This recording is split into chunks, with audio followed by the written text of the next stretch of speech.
For years now, there's been a strange, unexplainable gap in describing the anime I like, a sort of show that I know the feeling of but couldn't quite attribute the proper descriptors to.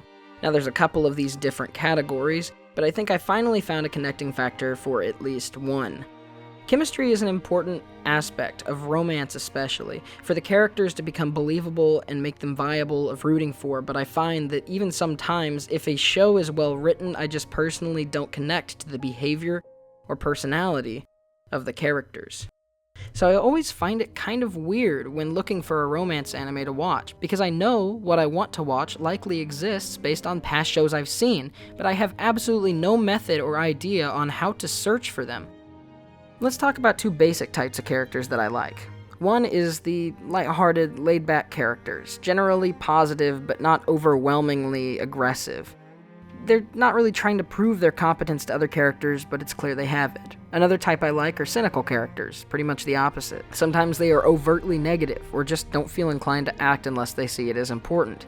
And that's when I realized, in romance especially, there seems to be this somewhat popular subgenre of having either both romantic leads or just the protagonist to be a mixture of these two sides.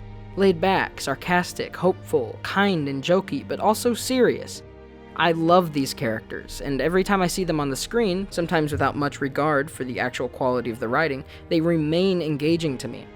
A classic duo that crosses my mind, and is an example of really good writing, is the iconic duo from the Monogatari series. The constant back and forth, not really stating what they are saying, but getting everything across regardless. It is only somewhat reflective in a realistic way of some of my past relationships, but also as a viewer, it is much more engaging to watch. There's a sense of charm and wit that you just don't get between normal romantic duos. Giving a few more examples that I can think of some characters who fit this type.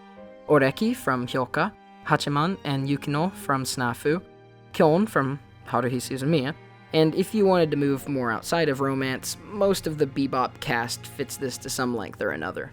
I hadn't been able to put my finger on it, but I absolutely love these types of characters and subconsciously seek them out. The deadpan, dry humor, the crack in the smile, the bit of cynicism that they don't let overtake them but instead poke fun at, it's just very charming and realistic type of character, assuming it's done moderately well.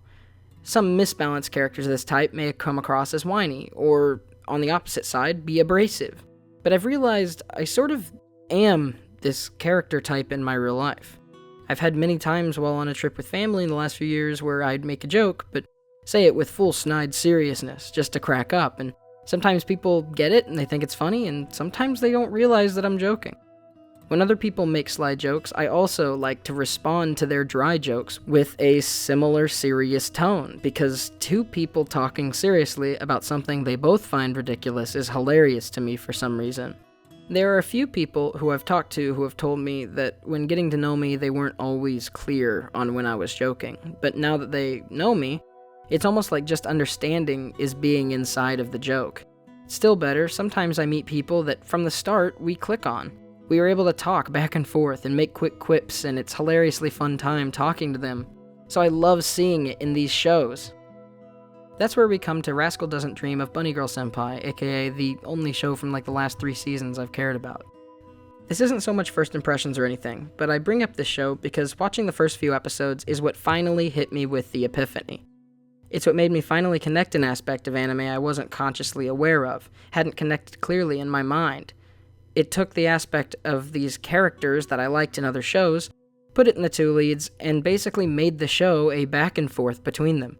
And it's an absolute pleasure to watch. Like you are watching a conversation in dance, the push and pull of will, but in a playful way that isn't too self-serious or unaware. Anyways, I don't know what anyone else thinks of this character exactly, but seeing as they are often pretty popular, it's my bet that other people may feel the same way too. So if anybody knows a better way to search for these type of shows and characters, or if anybody has examples that I hadn't mentioned that maybe I should check out, please let me know. Thanks so much once again to The Single Way Out, as well as all of my other patrons for helping support my existence as a channel and as a person. If you are so inclined to support as well, but don't have the funds, please consider spreading my videos around. If not that, thank you so much for watching to the end. I really appreciate it, and I'll see you all next week. Tacking this on the end of the video is probably going to kill watch time, but the video is already a day late, so who cares? I think I'm actually wrong in this video. I don't think that I'm the type of character I described that I like seeing here. I think I want to be. I think I want to fill that role, but honestly, I get way too passionate and talkative about things. I talk a lot more than I wish I did. I care a lot about things, and I'm not good at keeping my cool. I focus, fight, and care for things that don't matter for basically no reason, and then later I realize it. In fact, I really wish that I could be like this character. At one point, he says he only has 2 friends because that's all he needs. I wish I could do that. I try to be that. I try to look like I am that. Instead, I sit on my computer and feel awful about never speaking to others, and then constantly sit in Discord calls, bouncing around to ensure that I am never being alone. But I love being alone. But I actually don't think I act that part. It seems more like I am running away from people, not because I like being alone, but because the guilt of leaving a conversation and thinking, wow, I'm the most annoying person on the planet, or wow, I probably really hurt someone, or wow, I'm an insensitive prick. Those feelings I have get to me whenever I'm alone. If I'm constantly talking to people, if I'm constantly working on videos or school or assignments, then I don't have the opportunity or time to think about how much I hate looking back on conversations. I used to make videos because I wanted to feel like anyone out there cared about me, but now that I have several people commenting regularly, I got used to it, and it's hard for me to ever really believe what people say when they leave nice things. It's like I search to get some sort of community for acceptance, but if that community is built on me, and I don't like me, how can those comments strike closely? Actually, even if they are from a prominent creator I look up to, how can I accept that in a substantial way, other than generally being more entertaining? I think the big thing about these types of characters I connect to is that they represent a me that I always looked up to as a kid. Sometimes I look in the mirror, and that's the person I see. Sometimes I feel like I really grew into the person I wanted to be, but sometimes I feel like a badly written version of myself, or of one of these characters, that is far too abrasive. I don't have a conclusion or point to wrap toward. Technically, the video has ended, but I guess it just scares me how much our own sensation and perception can change how we view ourselves at the drop of a hat.